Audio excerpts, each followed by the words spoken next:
ഒന്നാം സങ്കീർത്തനത്തിൽ ആറ്റരുകത്ത് നട്ടിരിക്കുന്നതും തക്ക കാലത്ത് ഫലം കായ്ക്കുന്നതുമായ വൃക്ഷം പോലെ എന്ന് വെളിപ്പെടുത്തിയിരിക്കുന്നു. ദൈവത്തിൻ്റെ ന്യായപ്രമാണങ്ങൾ പ്രമാണിക്കുന്ന ഒരു വ്യക്തിയെക്കുറിച്ച് രേഖപ്പെടുത്തിയിരിക്കുന്ന വേദഭാഗമാണ്.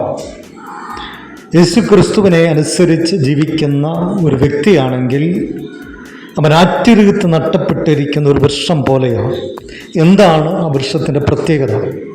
അതിന് വളരുവാൻ വേണ്ട വെളിച്ചമുണ്ട്, വെള്ളമുണ്ട്, എല്ലാ സാഹചര്യങ്ങളും ആ വൃക്ഷത്തിന് ലഭിക്കുകയാണ്.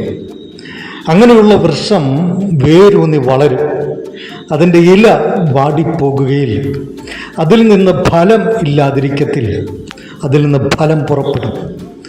അതിൻ്റെ തണലിൽ മറ്റ് മൃഗങ്ങൾ അഭയം പ്രാപിക്കും, അതിൻ്റെ ചില്ലകളിൽ പർവ്വജാതികൾ കൂടുകൂട്ടും. അപ്പോൾ ഒരു ദൈവ പൈതലിനെ കുറിച്ച് ദൈവം ആഗ്രഹിക്കുന്നത് വചനമെന്ന തീരത്ത് നട്ടപ്പെട്ട് വേരൂന്നി വളർന്ന ഒരിക്കലും വാടിപ്പോകാത്ത ഫലം ദൈവം ആഗ്രഹിക്കുന്നത് പോലെ പുറപ്പെടുവിക്കുന്ന ഒരു വ്യക്തിയായിരിക്കണം. അനേകർക്ക് അഭയമായി, സാന്ത്വനമായി, സൗഖ്യമായി, ബലമായി അങ്ങനെയുള്ള ഒരു വ്യക്തി മാറണം എന്ന് ദൈവം ആഗ്രഹിക്കുന്നു.